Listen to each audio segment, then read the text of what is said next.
Welcome, folks. I'm Jaby Koay, joined by ACHARA KIRK. What's up? We're looking at an article here from ScreenRant.com. DCEU rumors hint how the Flash movie will end differently than No Way Home. I'd hope so. It's a different movie. If rumors about the multiverse in The Flash are true, Barry Allen can change the DCEU multiverse permanently, unlike Spider-Man No Way Home. Oh. Look at that photo. Oh, it's great photo. So cute together. So cute. Rumors about the future of the DCEU hint at how the ending of Andy Muschietti, I had never said his last name in my life. Muschietti? I'm so sorry. Andy Muschietti's The Flash will use the multiverse differently than Spider-Man No Way Home. The concept of the multiverse has existed for several decades in the comics, but it has entered the world of Hollywood blockbusters only until very recently. Avengers Endgame planted the first seeds with the Avengers time-traveling mission, which paved the way for alternate timelines and modified realities in Loki What If and Spider-Man No Way Home. Although the concept of the multiverse offers exciting prospects for every Exciting prospects. Sorry about that. Although the concept of the multiverse offers I messed that up again. Although the concept of the multiverse offers exciting prospects for every single one of Marvel and DC's characters,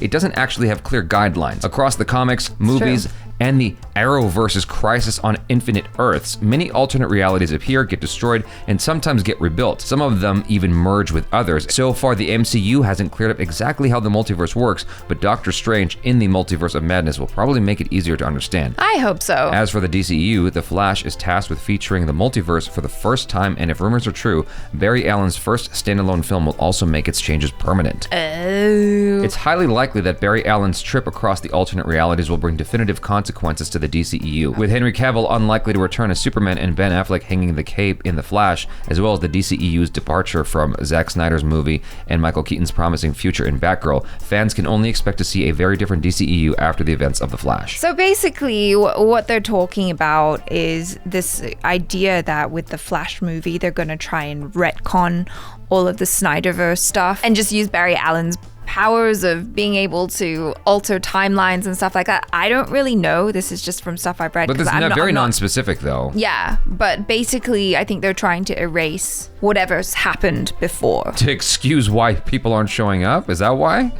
With multiverses, you can go ahead and literally just do anything, right? Mm-hmm. You can be like, oh, well, in this universe, we have a different Batman. I don't have much of a dog in a fight with DC films. I have been waiting for DC films to be on a streak of good, and it hasn't been. Like, we've got a few. We've got Wonder Woman. We've got the Zack Snyder's Justice League. I know that a lot of people love Man of Steel. I have mixed feelings about it. I think that overall, it's a decent film. I really just like the fight scenes in it because it's very Dragon Ball-esque. Oh my god, we like the completely different parts of that movie. Well, yeah, I mean, I don't like the third act. I just like hand-to-hand combat because it's so Dragon Ball-esque. I'm sure there's another DC film I'm forgetting that people love that I should appreciate. How about all of the Christopher Nolans? I don't really count that. That's its own thing because it doesn't feel anything like the DCEU stuff that came after it, sure. Right? Okay. There's somewhat of a consistency to the films that came after the Dark Knight trilogy. With regards to everything with Zack Snyder and all that, there has been a Sisyphus struggle with those movies. Yeah. It's been up and down the hill with this rock. They've been trying to figure it out.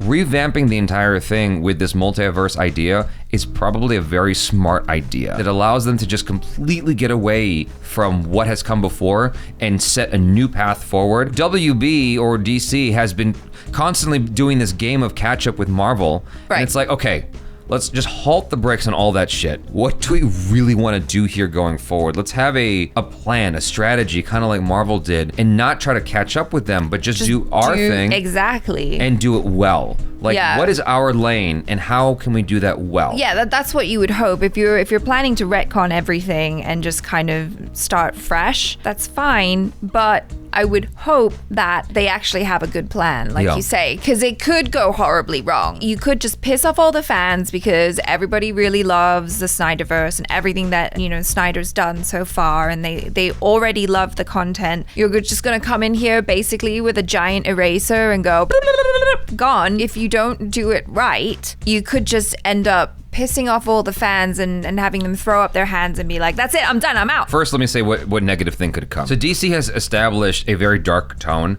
in a lot of its movies. There are a couple of films that have a lighter tone, like Shazam. I'm assuming Flash is gonna have a lighter tone as well. Yeah. Shazam is one of the DC films I enjoyed. I forgot to mention that one. I feel like with The Flash, that's going to usher in an age of films that are more in line with that tone, and Shazam. I feel like we're gonna get a lot more of those going forward in order to compete with Marvel and the money that Marvel is getting. I think that kind of like with the iPhone, you know, every time an iPhone comes out, the other phone companies will make fun of what Apple's doing. Like, oh, look at that notch. Oh, you took away the headphone jack. And then the other phone companies follow suit because they see the dollar signs. By taking away the headphone jack, everybody's got to buy the wireless earbuds. And so I think that people at DC are looking at the dollar signs that Marvel's getting. They keep making billions of dollars. I think that you're going to see a new tone coming from DC going forward in an effort to keep up with Marvel, but not copy Marvel. They're going to do it in their own way. I would hope that they do it in their own way, and I don't mind the darkness in DC. But that's not where the money's at. That's what I'm trying to get at. I think that DC wants that money because they haven't had too many billion-dollar movies. Aquaman was one. Yes, Aquaman. Aquaman has a tone that is actually more akin to Marvel. Sure. And so I think that DC is looking at that going, okay, how do we do that? The highest grossing films of all time. So many of them are Marvel movies. You see what I'm saying? Mm-hmm. And I think that DC is looking at that going, okay, how do we strategize? DC has its own plethora of stories to tell, and they're just got to do it in this sort of PG-13-esque style so that it can appeal to more people and they can get billions of dollars. Sure, yeah. I think that's what they're ultimately going for. Who knows? I mean, I know that they still have dark stories to tell, but I feel like that's what the tone you're going to see potentially in order to get away from that. Now, with enough time, people will just accept it. That's the thing. It's like so many people hated the notch on the iPhone, and then they just accepted it. They're like, well, fine. You know, oh, I don't like that. I don't have a headphone jack. And then they just accepted it. Eventually, you just accept these things. With enough pushback, sometimes people don't accept it, like the touch bar on the MacBook Pro. I hate to keep comparing this to Apple,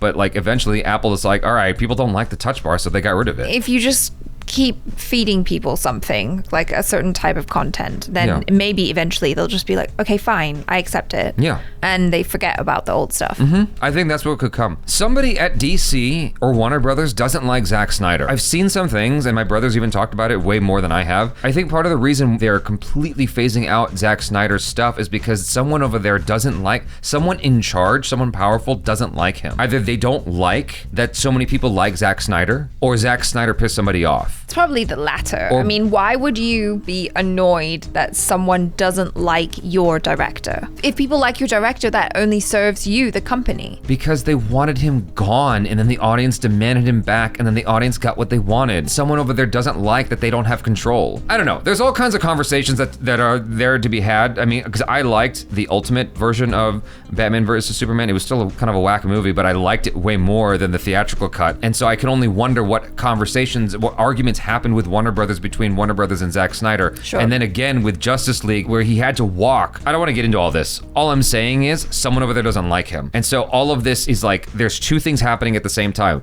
We don't want Zack Snyder anymore. We're not bringing him back. Fuck the Snyderverse. Mm-hmm. It's not happening, people. I mean, this is not me saying this, right? This is someone over there. Some imaginary person that we don't know someone whether this is true or not, but yes. Somebody in a suit. We're speculating. That's happening. And also, we want the Marvel money. Give us the dollar signs. And look what happened with the Suicide Squad. They tried to be super edgy. That movie bombed.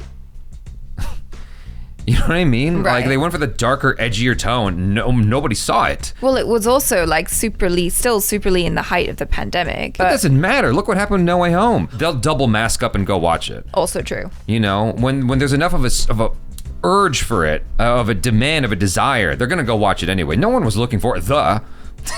You know what I mean? Me personally, I do wish that we could see more installments to follow the Zack Snyder version of Justice League. While that film definitely has some weird plot holes, I feel like there is so much interesting stuff there that I wish we could see subsequent chapters to that we will never get. It sucks that we'll never get those stories. I do understand the thinking behind wanting to go a different direction and retcon everything, to just get rid of all that, have a clean slate, and just do over, basically. Or just retconning things that don't make sense. Sure. Anymore, you know? Just kind of tightening up any loose ends, plot holes, blah, blah, blah. Yeah, I mean, yeah, exactly. They're like, okay, well, here are the people we can continue to use. Yeah. You know? And so we're going to make that work. Yeah. With this new Marvel-esque tone with the DC stories. I think that's what's going on. And then we'll have a different Superman, because Henry Cavill's not coming back. Different Batman. You can just keep changing people. This retcon could be a good thing. And so I'm gonna be here cautiously optimistic. I'm gonna watch it, whatever. I'm gonna watch it anyway. So it's this is still just speculation as well. This isn't like properly confirmed. This is just people kind of going, well, we think this is what could happen in the Flash, you know? I think it makes sense. And yeah, it does make sense. You guys, thanks so much for hanging out. Hopefully you enjoyed that. Do let us know your feelings in the comments below. I'm Jaby Koay. This is ACHARA KIRK. Peace out.